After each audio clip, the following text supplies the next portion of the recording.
Hello and welcome to माध्यम IAS Lucknow. आज हम एक बहुत इंपॉर्टेंट न्यूज़ डिस्कस करने जा रहे हैं जो कि हमारे शहर लखनऊ के लिए बहुत बड़ा सेलिब्रेशन का भी रीज़न है। वो ये है कि यूनेस्को ने लखनऊ को अपने क्रिएटिव सिटीज़ नेटवर्क में गैस्ट्रोनॉमी कैटेगरी में इंक्लूड किया है।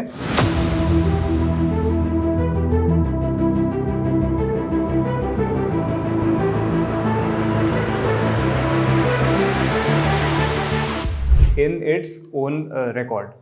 तो अब हम ये जानेंगे कि क्यों ये एक इम्पॉर्टेंट न्यूज़ है फॉर आवर यूपीएससी एग्ज़ाम और इसका हमारे एग्ज़ाम में कहाँ कहाँ एप्लीकेशन है और कहाँ कहाँ रेलेवेंस है। तो लेट्स स्टार्ट। सबसे पहले हम ये जानेंगे कि यूनेस्को एक्चुअली है क्या। यूनेस्को एक इंटरनेशनल बॉडी है and it is a specialised agency of united nations. तो post world war II united nations का फॉर्मेशन हुआ ताकि वर्ल्ड में यूनिटी आए। इन सिंपल वर्ड्स, एक स्टेबल वर्ल्ड ऑर्डर को प्रमोट करने के लिए हम जो हमारी लार्जर सुपर पावर्स थी और लार्जर कंट्रीज थी, सब ने मिल के डिसाइड किया कि एक ऑर्गेनाइजेशन बनाई जाए जिसका नाम है यूनाइटेड नेशंस। उस यूनाइटेड नेशंस के स्ट्रक्चर में बहुत सारे डिफरेंट ऑर्गन्स आते हैं, बहुत सारी स्पेशलाइज्ड एजेंसीज आती हैं और बहुत सारे फंड्स एंड प्रोग्राम्स आते हैं। उन्हीं स्पेशलाइज्ड एजेंसीज में से एक है यूनेस्को। यूनेस्को का मतलब है United Nations educational, scientific and cultural organisation. तो इसका ये मतलब है कि United Nations as an international body जो 3 फेसेट्स यानी एजुकेशन, साइंटिफिक एंड कल्चरल, इन पे जो उनका काम होता है वो यूनेस्को के थ्रू करती है। अब यूनेस्को ऑपरेट करती है ऑल अक्रॉस द वर्ल्ड और वो डिफरेंट कल्चरल कैटेगरीज में, डिफरेंट एजुकेशनल कैटेगरीज में और डिफरेंट साइंटिफिक कैटेगरीज में ऑन अ वर्ल्ड लेवल बहुत सारे इनिशिएटिव्स और प्रोग्राम्स रन करती है। उन्हीं प्रोग्राम्स में से एक है यूनेस्को क्रिएटिव सिटीज़ नेटवर्क। अब हम इस नेटवर्क के बारे में डिटेल से जानेंगे ताकि हम इसको अपने एग्जाम में अप्लाई कर सकें। तो ये UNESCO creative cities network, it includes more than 400 cities and in more than 100 countries, यानी 400 से ज़्यादा सिटीज़ हैं इसके अंदर और 100 से ज़्यादा देशों में ये एग्जिस्ट करता है। इसका मेन पर्पस है ऐसे शहरों को प्रमोट करना, ऐसे शहरों को रिकॉग्नाइज करना जहाँ पे कि क्रिएटिव और कल्चरल हेरिटेज को प्रमोट करने के लिए वहाँ की गवर्नमेंट ने, वहाँ की लोकल बॉडी ने इनिशिएटिव्स लिए हों। तो लखनऊ को one of the 8 categories which is gastronomy, इसके अंदर रिकॉग्नाइज किया गया है। तो अब हम ये जानेंगे कि क्रिएटिव सिटीज़ में आखिर कितनी कैटेगरीज होती हैं। तो यूनेस्को के क्रिएटिव सिटीज़ नेटवर्क में टोटल ऑफ 8 कैटेगरीज होती हैं। 2025 के पहले 7 कैटेगरीज होती थी, लेकिन रिसेंटली यूनेस्को ने जो अपनी कॉन्फ्रेंस करी है 31 अक्टूबर को, उसमें ये अनाउंस किया है कि अब 8th category which is architecture, ये भी ऐड किया जाएगा। तो जो टोटल ऑफ 8 कैटेगरीज हैं उनमें आता है crafts and folk art, design, film, gastronomy, literature, media, music and arts और अब आर्किटेक्चर। तो ये टोटल 8 कैटेगरीज हैं जिसमें कि यूनेस्को अलग अलग शहरों को रिकॉग्नाइज करता है अपने क्रिएटिव सिटीज़ नेटवर्क में। तो अब हम ये जानेंगे कि यूनेस्को क्रिएटिव सिटीज़ नेटवर्क में आने का क्राइटेरिया क्या है। बेसिक क्राइटेरिया ये है कि आपकी सिटी ने, यानी आपकी सिटी के लोकल एडमिनिस्ट्रेशन ने, प्रोविंशियल एडमिनिस्ट्रेशन ने एंड एज अ कंट्री आपने उसमें इन्वेस्ट किया हो इन इट्स कल्चरल इंडस्ट्रीज़, यानी कि वहाँ की जो वो इंडस्ट्रीज़ जिन्होंने लोकल कल्चर को प्रमोट किया है, अगर हमने उसमें इन्वेस्ट किया है तो ऐसे शहर इस क्रिएटिव नेटवर्क में आने को एलिजिबल हो जाते हैं। उसी तरह से इसमें दूसरा क्राइटेरिया ये आता है कि इस शहर के एडमिनिस्ट्रेशन ने और गवर्नमेंट ने क्या क्रिएटिव प्रोफेशनल्स को एम्पावर करने के लिए कुछ इनिशिएटिव्स लिए हैं। तो ये 2 मेन क्राइटेरियाज हैं जिसके अंतर्गत क्रिएटिव सिटीज़ नेटवर्क में डेजिग्नेशन किसी भी शहर को मिलता है। कि लखनऊ को ये क्राइटेरिया क्यों दिया गया है। लखनऊ को इस क्रिएटिव सिटीज़ नेटवर्क में इसलिए इंक्लूड किया गया है क्योंकि यहाँ पे एक डीप रूटेड कलिनरी ट्रेडिशन है। कलिनरी ट्रेडिशन मतलब पाक कला, यानी कि खाना बनाने की कला। तो यहाँ का डीप रूटेड कल्चरल जो कलिनरी ट्रेडिशन है उस वजह से, उसके अलावा यहाँ का एक वाइब्रेंट फूड इकोसिस्टम है, यानी कि फूड का जो पूरा हमारे डिफरेंट तरह के फूड्स हैं जो कि लखनऊ में मिलते हैं। जैसे कि आप देखेंगे नॉन वेजिटेरियन फूड्स में लखनऊ के कबाब्स बहुत फेमस हैं, लखनऊ की बिरयानी बहुत फेमस है, लखनऊ का मटन बोटी कबाब बहुत फेमस है, लखनऊ के तरह तरह के नॉन वेजिटेरियन व्यंजन बहुत ज़्यादा फेमस हैं। उसी के साथ लखनऊ की चाट, लखनऊ का स्ट्रीट फूड, यहाँ के पानी के बताशे, यहाँ के मिठाइयाँ, ये भी बहुत फेमस हैं। तो इन सब का एक वाइब्रेंट फूड इकोसिस्टम होना, यानी कि डिफरेंट फूड्स का डिफरेंट डिफरेंट जगहों पे अलग अलग वैरायटी में उसकी प्रेजेंस होना। तीसरा जो इम्पोर्टेंट पार्ट है वो यहाँ की रिच कल्चरल लेगेसी है। अब अगर आप हिस्ट्री में जाएं तो आप ये देखेंगे कि लखनऊ को अवध की कैपिटल नवाब आसिफउद्दौला के रेन में बनाया गया। ये 18th सेंचुरी में बना था अवध की कैपिटल, और 18th century was the time जब दिल्ली का एम्पायर, यानी दिल्ली में जो मुगल्स का एम्पायर था, वो डिसइंटीग्रेट कर चुका था। लेटर मुगल्स कुछ एग्जिस्ट करते थे, लेकिन उनका बहुत ही नॉमिनल कंट्रोल था। तो जितनी भी रॉयल पेट्रनेज थी, यानी कि जितना भी वहाँ के मुगल जो भी अपने लोकल लोगों को जिस तरह से सपोर्ट करते थे, या अपने कोर्ट में जिन लोगों को वो एम्प्लॉय करते थे, नौकरी देते थे, वो देने के अब उनके पास उतने पैसे नहीं थे, क्योंकि वो खुद ब्रिटिश के पेंशनर्स बन गए थे। इस वजह से वहाँ के जितने कारीगर थे, वहाँ के जितने खाना बनाने वाले खानसामे थे, वहाँ के जो भी लोग थे जिनको क्रिएटिव चीज़ें या फिर वहाँ की इंडस्ट्रियल चीज़ें आती थी, वो डिफरेंट एरियाज ऑफ कंट्री में डिस्ट्रीब्यूट हो गए, वहाँ चले गए नई नौकरी के नए काम की तलाश में। उसमें लखनऊ दिल्ली के काफ़ी करीब होने के कारण दिल्ली का बहुत सारा जितना भी क्रिएटिव फील्ड के लोग थे, जैसे कि वहाँ के खानसामे, वहाँ के जितने भी आर्टिस्ट थे, जितने भी वहाँ के पेंटर्स थे, उसमें से बहुत लोग लखनऊ में आके सेटल हुए। लखनऊ में सेटल होने के बाद जब यहाँ के नवाब बूढ़े हुए तो उनके दांतों में थोड़ी समस्या आई, जिस वजह से वो चबा नहीं सकते थे अपना खाना। तो उन्होंने कबाब्स में अपने खानसामों से रिक्वेस्ट किया कि आप कुछ ऐसा कबाब बनाइए जो वो डाइजेस्ट भी कर सकें। इस वजह से एक स्पेशल टाइप ऑफ कबाब लखनऊ में बना जिसको गलावटी कबाब कहते हैं, जो कि आपके माउथ में मेल्ट होता है। यही कबाब जब नवाब ने खाया तो लोगों में भी जागरूकता पैदा हुई, लोगों में भी एक्साइटमेंट पैदा हुआ कि एक नए तरह का कबाब है। और आम आदमी में, क्योंकि हमेशा से देखा गया है रॉयल जो भी रूलिंग क्लास है, जो नॉर्मल नॉन रूलिंग क्लास है, वो उनकी कहीं ना कहीं इमिटेशन करता है, कहीं ना कहीं उनके जैसा बनना चाहता है। उसी एस्पिरेशनल वैल्यू की वजह से जो गलावटी कबाब थे वो एज अ स्ट्रीट फूड आज की डेट में लखनऊ में बहुत पॉपुलर है। तो हमने ये देखा कि कैसे यहाँ की एक रिच कल्चरल लेगेसी है, which was one of UNESCO's criterias to include Lucknow in this list. The presence of a food culture from royal kitchens to street vendors, यानी जो मैंने अभी बात कही कि जो शाही खानसामे थे, जो शाही किचन थे, वहाँ से लेकर स्ट्रीट फूड के लेवल तक हम ये देखेंगे कि फूड का जो कल्चर है वो काफ़ी यूनिफॉर्म है। आपको बिरयानी यहाँ पे 5 स्टार होटल्स में भी मिलेगी, और बहुत ही टेस्टी बिरयानी आपको यहाँ पे स्ट्रीट फूड के तौर पे भी मिलेगी। बहुत ही अच्छी चाट आपको स्ट्रीट फूड में मिलेगी, और बहुत अच्छे होटल्स और रेस्टोरेंट्स में मिलेगी। वही आप देखेंगे जो एलीट क्लास है, जो अपर एंड हायर इनकम क्लासेस हैं, उनके यहाँ भी आपको वही ऑलमोस्ट व्यंजन मिलेंगे जो यहाँ का एक आम आदमी, एक कॉमन मैन जो यहाँ पे कंज्यूम करता है। तो ये सारे क्राइटेरिया थे लखनऊ के इस लिस्ट में इंक्लूड होने के लिए। हमारे यूपीएससी एग्जाम में किस किस तरह से पूछा जा सकता है। सबसे पहले आप 2024 के यूपीएससी प्रीलिम्स के क्वेश्चन पे ध्यान दीजिए, जहाँ पे पूछा गया था कि यूनेस्को की intangible cultural and heritage list, उसके अंदर 2023 में इंडिया के कौन कौन से मॉन्यूमेंट्स इंक्लूड हुए थे।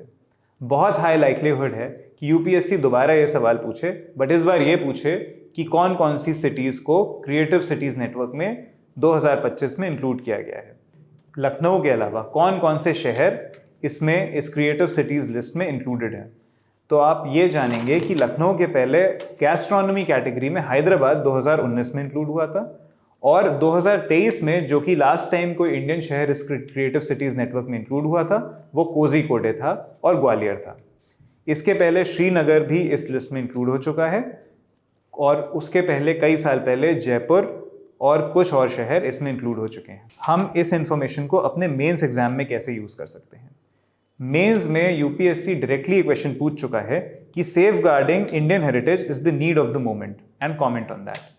सो अब आप देखेंगे कि कैसे ये जो फूड का हमारा रिकग्निशन है लखनऊ का, ये वन ऑफ दोज एग्जाम्पल्स है जहाँ पे इसको सेफ गार्ड करने के लिए गवर्नमेंट ने इसको प्रमोट किया, गवर्नमेंट ने इसको नॉमिनेट किया to be included in UNESCO creative cities network.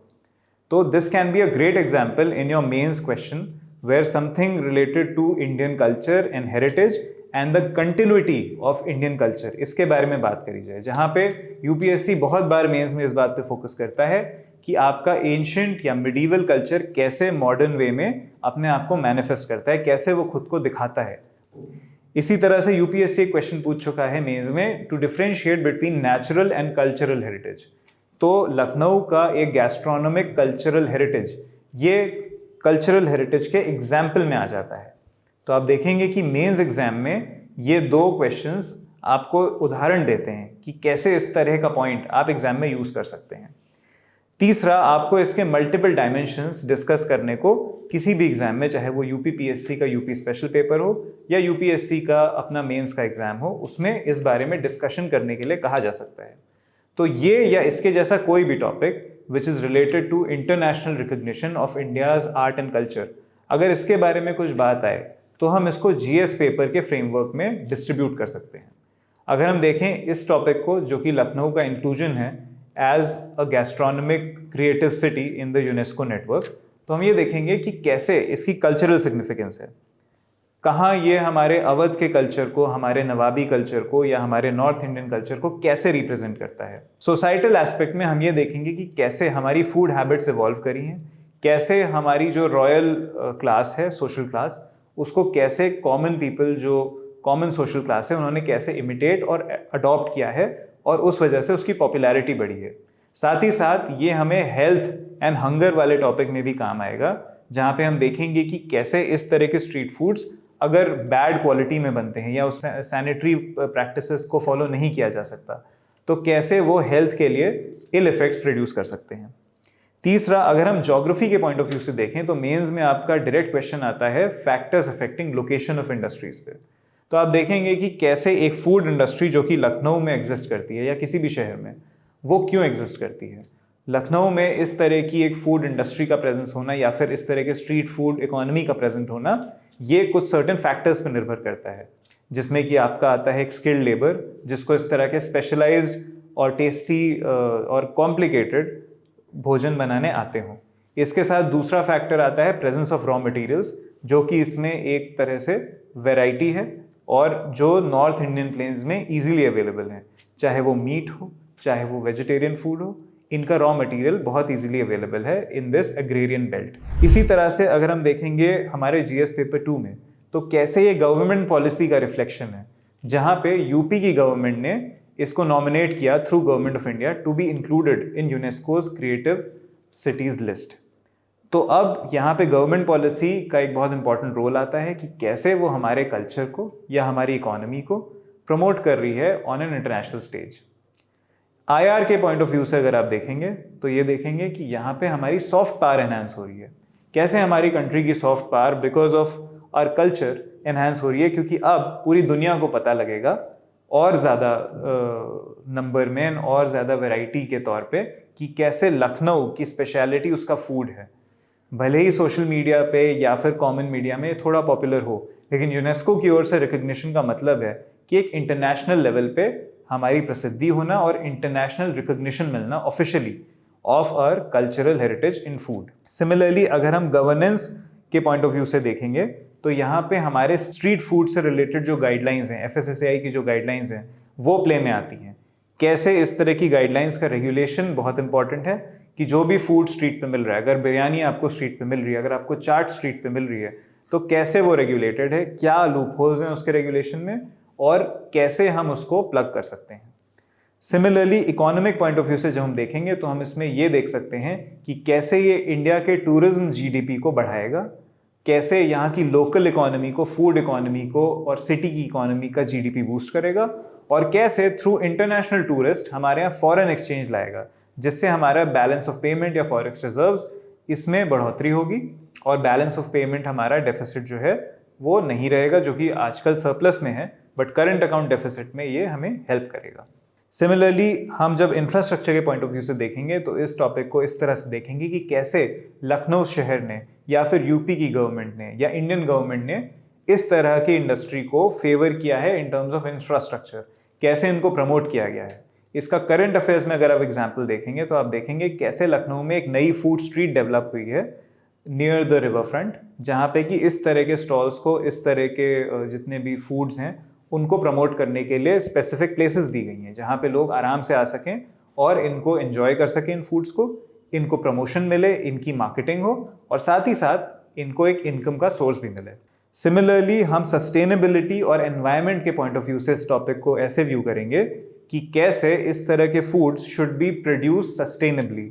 There has to be sustainability in the production process, यानी अगर हम मीट को यूज़ कर रहे हैं अपने रॉ मटेरियल के तौर पे, या फिर अगर हम चाट के आलू को यूज़ कर रहे हैं, या फिर अगर हम पनीर को यूज़ कर रहे हैं, तो उसका प्रोडक्शन सस्टेनेबल होना चाहिए।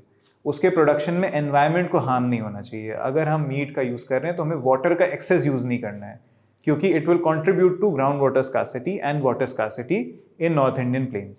सिमिलरली हम पोल्यूशन के पॉइंट ऑफ व्यू से देखेंगे कि अगर हम ओवर कंजम्पशन कर रहे हैं इस तरह के फूड्स का, तो क्या उसका एनवायरनमेंट पे नेगेटिव इम्पैक्ट है, क्या ये रन ऑफ के तौर पे या फिर हमारे अर्बन एरियाज़ के जो सैनिटेशन के पॉइंट ऑफ व्यू से क्या ये एक नेगेटिव इफेक्ट भी प्रोड्यूस कर रहा है, हमें इस पर ध्यान देना पड़ेगा। And last but not the least, ethics के पॉइंट ऑफ व्यू से हम इसमें ये देख सकते हैं कि food ethics and how food is related to your culture, और कैसे एक ethical and responsible food practices हमें as an individual and as a society grow करने में हेल्प कर सकते हैं। सो ये हमारे वेरियस डायमेंशंस थे जो हम मेंस में इस टॉपिक के लिए यूज़ करेंगे।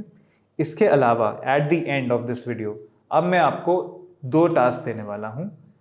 पहला, मैं आपको प्रीलिम्स का एक क्वेश्चन दूंगा प्रैक्टिस के लिए, जिसका कि आप आंसर कमेंट बॉक्स में कर सकते हैं। ये आपको दिखाएगा कि यूपीएससी किस डायरेक्शन में सोच सकता है इस क्वेश्चन को या इस टॉपिक को लेकर। तो क्वेश्चन हमारा ये है कि recently Lucknow has been designated as a UNESCO creative city in its creative cities network. तो अब आप क्रोनोलॉजिकली अरेंज करिए the 4 cities that have been given below in order of their inclusion in the UNESCO Creative Cities Network। यहाँ पे आपके 4 options हैं, Lucknow, Gwalior, Jaipur and Srinagar. इसके साथ मेंस के लिए एक क्वेश्चन हम यहाँ पे प्रैक्टिस के लिए आपको देंगे कि describe the aims and objectives of UNESCO and the programmes that are run by UNESCO. तो ये हमारा मेंस का क्वेश्चन होगा, जिसके कि फ्रेमवर्क पॉइंट्स आप कमेंट बॉक्स में लिख सकते हैं, और जो प्रीलिम्स का क्वेश्चन है उसका सही ऑप्शन आप हमारे कमेंट बॉक्स में लिख सकते हैं। So that is all for this video, और for more such videos please follow Madhyam IAS and ensure कि आप सब्सक्राइब करें और हमारे लिए बेल आइकन दबा के रखें, ताकि जो भी करंट अफेयर्स का वीडियो है उसकी UPSC रेलेवेंस हम डिस्क्राइब कर सकें। Thank you.